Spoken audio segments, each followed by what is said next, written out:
Hello and welcome to the podcast, We Are Selling. Last week, we started our conversation about is it ego or info in the area of social media marketing. And we had such a response that I've actually got him back on air today, Mr. Jonathan Creek. He joins me again. Jonathan, welcome back. Thanks for having me, Lee. It was great to speak to you last time. Yeah, we've definitely got people's attention. They didn't know there was so much to this and that the platforms are changing. And today we're going to go deeper as we talk about the science of story as your superpower. Take us into this. Well, I think the first step for people to understand is, there's a lot of noise on social media where people say story, it's the power, and they talk about it. But a lot of the people who are talking about it don't really understand what the power is. And the scenario is with the story and the science of it is that as a business, as a marketer, as a real estate agent, what you're trying to do is you're trying to get people's attention, take them on a journey to the point where they trigger an action. And hopefully that action is they pick up the phone and call you with a potential listing or looking to buy a property that you've got listed. I mean, it's sort of, it's just a business system that we have. The understanding of the science of story is understanding that the brain is built in a certain way. And it wants the information delivered in a particular sequence in order for you to get to the end point where you can trigger an action. And I think probably the best example of it is if we've been to the movies. Now, Lee, I'm going to ask you a question, and you need to be really honest with me, okay? Okay. Have you ever cried at the movies? All the time. Right, you cry at the movies all the time. Why do you cry at the movies? There's a moment of emotion, could be win or loss.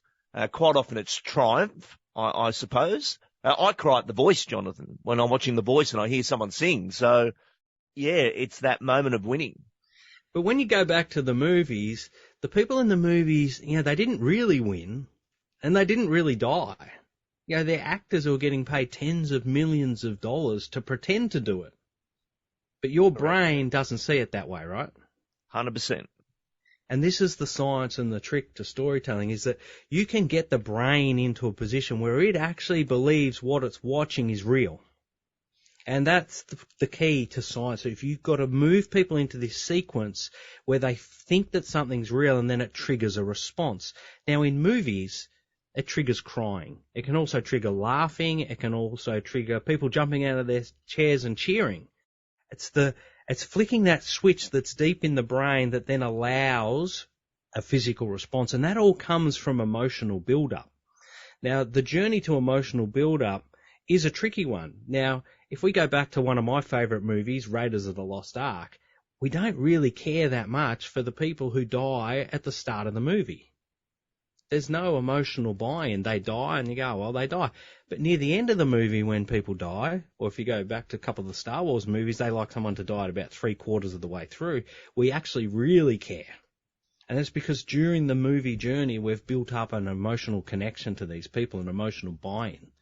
Now, this is a science that we see a lot in Hollywood. They use a lot of story structures which make sure that the science is on point. Probably the most famous one they use is called the Hollywood plot. Now, there are people on the internet that try and teach the Hollywood plot to people like real estate agents, but it's just too hard to do.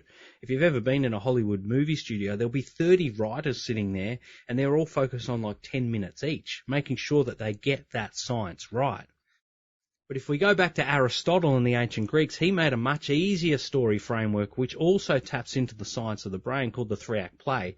And if your listeners are interested, I can throw a link to you, Lee, that you can put in the description, and they can download a copy of the 3-act play at the end of this, or they can find it on my website. But here's the scenario. Think about when someone sends you a piece of content or you're sitting in front of a television, they need to grab your attention. Now, if you buy a ticket to go to the movies, you've got a bigger amount of leeway in how quickly that movie has to grab your attention before you make the decision to leave. And that's usually because the ticket and the popcorn's so expensive, you're prepared to stay there for a bit longer or even sit through the whole movie even if it doesn't really grab you. You just leave it and go, well, that was a bad experience. It was a terrible movie. But on social media, the viewers have more power. If you don't grab their attention within the first 8 seconds, they're out of there. They're thumb swiping. It can be even shorter for some people who've got shorter attention spans. They just flick through until they find something that catches them. So what you've really got to do is you've got to catch people's attention within the first 8 seconds.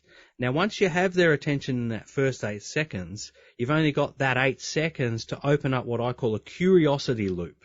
Now, once you open a curiosity loop, it means they're going to hang around for a little bit longer in order to find out the answer to something. I call it starting with a problem driven by a desire. So you've got to open up that story loop. The thing is, though, to build the emotion which flicks the switch, as I spoke about down the end, you've got to have time for the emotions to build up. So you then need to take your viewer on a bit of a journey, give them context to the scenario and the position. Now, don't panic, agents. This isn't that hard to do. It's a little bit complex when you hear it the first time, but it's not that hard to do. So you just got to have them bake a little bit in the journey. You don't jump straight to the answer. If in Star Wars, Princess Leia had got the plans to the general straight away about the Death Star, the movie would have ended in 10 minutes. There needs to be a bit of a journey. What they're actually doing is building up your emotional buy-in. The other thing is, once the brain recognizes that it's getting this curiosity loop and you're taking it on a journey of emotional buy-in, it will block out all other distractions, which means you're going to be locked into that content for longer. Now, anyone who's got kids will recognize this scenario in their children constantly.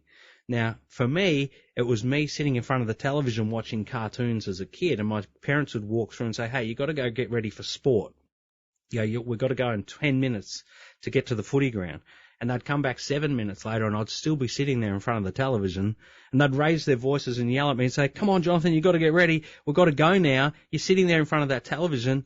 And I'd turn around, and it would be the first time that I heard them for the day. And I was like, why am I getting in trouble? Why are my parents going 0 to 100? I didn't hear them the first time because I was so engrossed in the stories, particularly Disney, that my brain never even heard them. It blocked out their distractions. Now, real estate agents can do this with social content too. So once you've blocked out the distractions, you build up the investment of emotions. Now, once the emotions reach the switch in your brain, you can flick the switch. And you can manipulate what that physical response is. It doesn't have to be crying. It doesn't have to be laughing. It can be as simple as having them like the video or comment on it or share it or even pick up the phone and give you a call. Jonathan, what makes videos go viral? It's a great question, Lee, and it's one that I gave myself when I left mainstream media. I gave myself 6 months to find the answer of what makes a video go viral. And it actually ended up taking me 3 years of research. And in the end, I built an algorithmic formula where I'd sit people in a room like market research to work out why videos go viral. So just imagine this for a moment. I was doing some work for one of the big banks with what I call the spread factor formula, which is, I teach it nowadays to people. But I used to sit people in a room. So we're at the Rod Laver Tennis Centre at the Function Centre then. We had about 100 women aged between 40 and 50, and they were launching a new mortgage product. And this mortgage product was aimed just at these women, and they had 3 different videos that they were going to put out on Facebook to attract people into this business. Now, I can tell you, they play the videos, and they had a scorecard from me, and they'd tick boxes across the steps. And the boxes across the steps would spit out a score out of 100. And if the score was over 80 out of 100, we knew that they were going to share that video. So we knew that that would be the one to put onto Facebook because it would then spread, and it would spread amongst what we call the filter bubble. Do you know, have you ever heard of the filter bubble, Lee? I've never heard of the filter bubble. Right. The filter bubble is how Donald Trump won the US election. And what he understood is how social media platforms gather data and put people of like-minded data together. And so if you can get a piece of content that scores out over 80 out of 100 on the spread factor, and you just drop it into 1 or 2 people in a particular filter bubble, they'll share it to everyone else in that filter bubble.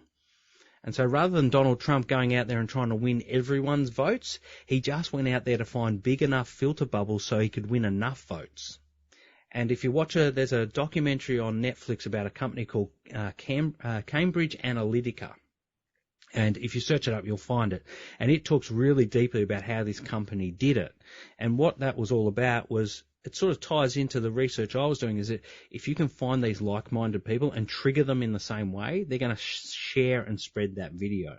Now, the key to why videos go viral is 100% about how you leave people feeling.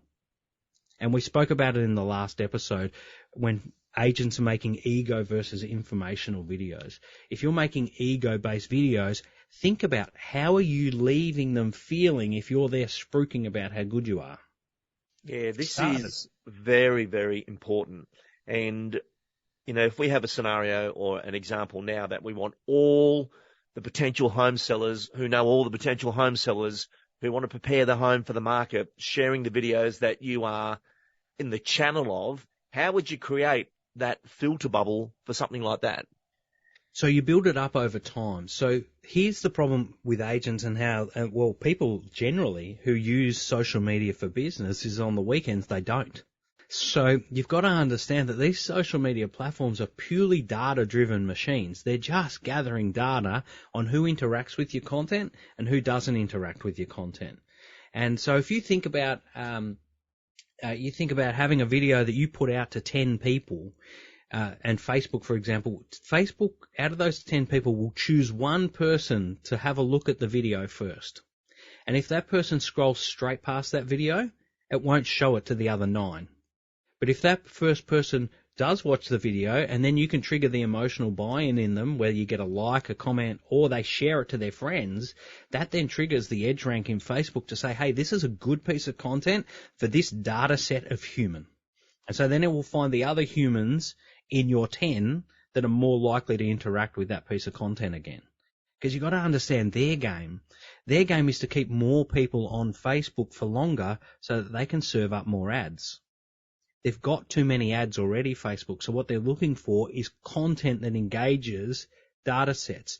So the more content that you can build that first person then shares to the next ones, and what they do is they don't just share it to 1, they share it to 2, so you go from 1 to 2. If those next 2 still interact, then they go, oh, this is great, we're going to share it to another 4.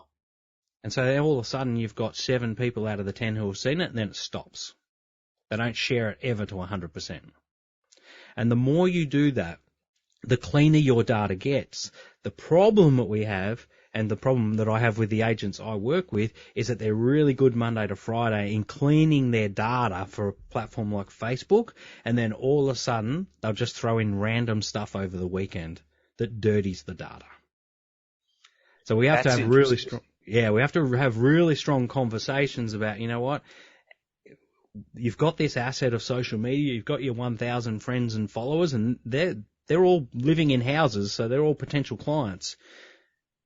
What's worth more to you? Mucking around with your mates on the weekend and posting stuff, or actually making this work as a business? Would it hurt you too much to go and start a personal separate account somewhere else? And that's what we do. Wow. So take us into the difference of these platforms. So, for example, Facebook versus LinkedIn versus Instagram. They're all platforms, but they perform differently? Yeah, they do. They do definitely behave differently. Instagram's really funny at the moment because they've been playing around with it. Traditionally, Instagram was a photo-based platform. Then a couple of years ago, Mark Zuckerberg decided that Instagram was going to go more video, and that was in a move with Reels to take on the surge of TikTok. And so they went down that path, and then that sort of threw their hardcore audience out. And so now they're sort of responding back to them, and we're seeing Instagram come back to photos a little bit more. And Reels, even though it's embedded, is sort of becoming its own ecosystem. So they definitely behave differently. I think the one thing with Instagram is very hashtag heavy.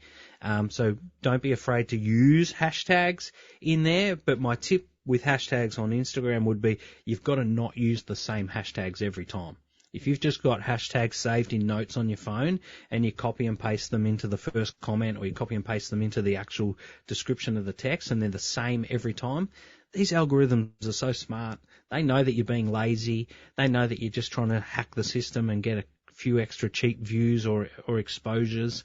So you've got to be really smart, and probably the greatest piece of advice I can give you across all these platforms, LinkedIn, Facebook, Instagram, TikTok, the more human you can be, the more human to human, that you can make your connection. So that means not having things too polished, which sounds weird, particularly for high-end agents. They get really scared, and you see their eyes open when I say this to them.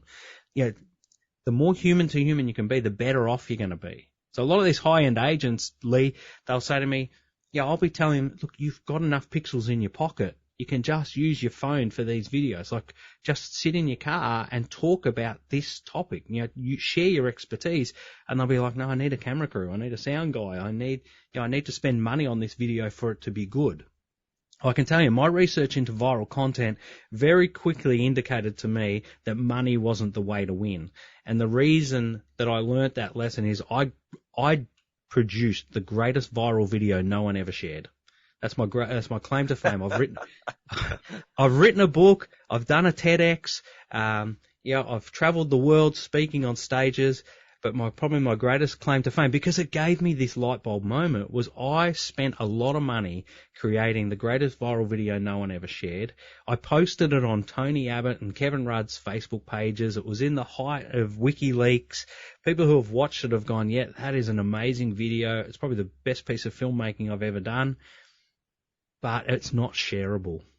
It left people feeling sort of all angst and torn up a little bit, and they're like, I'm not sharing that on my face. I don't want that reflecting on me. And so that's why they're not ever going to share ego-driven content. Now, if you're a real estate agent and you're standing there with a family and say, hey, I just sold this house for $250,000 above reserve. What a great result for me, and what a great result for my vendors. How in any way is that shareable? How in any way is that helping anybody? Where if you stood there and said, hey, I've just sold this house, and you make the house part of the story. Hey, I've just sold this house. It was an incredible result, but this is what it speaks to for the bigger picture. This is what it speaks to for this area where this house is situated. This is what it speaks to for the opportunity that exists here for other vendors if they're thinking of selling. Now, that's way more valuable and probably going to get you a lot more business. So they just need to change their thinking a bit around the content that they're making and the message that it sends. Jonathan, LinkedIn, no one's posting photos of kids on that one. So it's like a business networking function. What's some of the tips for LinkedIn if you are using LinkedIn as a real estate channel? I've got a love-hate relationship with LinkedIn, Lee. I'm going to be really honest with your listeners here. I've been a premium member for a long time. I am not anymore as of about a month ago. LinkedIn really, I think, is a great platform if you are posting consistently daily. You have to really be consistent daily, and you have to get into their groups and contribute and leave comments and start discussions. It's a real discussion-based one. The thing with LinkedIn is I just hate all the notifications. They're not good enough at stopping the spam. The amount of emails I get from digital agencies overseas wanting to put me on a rocket ship and build me $1 million business ended up driving me mad. The incessant messages about work anniversaries for companies that I shut down in 2013 were like, it just ended up driving me mad. My advice across all the platforms, LinkedIn, Instagram, or whatever, is you've got to understand and feel the zeitgeist of the moment. And if you are a real estate agent, there's two things you put in any post across any platform. A, that you're talking about real estate, and B, what's your patch? Because the algorithms will position you for that. They will work with you to do that. So with the way that LinkedIn works, it really is a network. And look, if you're a high worth agent or dealing with high worth properties, LinkedIn's probably skewed towards you. There's probably no doubt about that. And if you can use it to make relationships and build trust, great, do it. It's no different to Facebook and Instagram. It's that process of A, grabbing their attention, sharing stories with them of value that they're curious about, the problems that they're trying to solve, and then give them a lesson of value at the end. Then you're going to start forming relationships and they're going to start connecting with you. But here's the really interesting bit on the data, Lee. A lot of the agents that do social media really well, what we see is they're not actually transacting with the people who are following them. So your audience or your business transactions aren't within your followers. It's your followers' peer validated referrals to the next friend along that brings you the business. So what you're actually looking to create on social media is an army of referrers. So if you've got Jenny and Betty down at the coffee shop and Jenny follows you and Betty's sitting there saying, well, I'm just about to get divorced, I'm going to have to sell the house and then I need to buy another one. Jenny, wanting to be helpful, is going to sit there and say, well, I know a really good agent. I follow them on Facebook. They're excellent. They're amazing. They're dynamic. I think they could really help you. Jonathan, great information. You're now helping the real estate industry full time. How do people get hold of you? You can reach out to me on my website, virable.com, virable.com, and I'm across all the socials at Jonathan Creek. You'll find me. I look forward to hearing from anyone. It'd be great. Jonathan Creek, thank you for joining us. Thanks, Lee.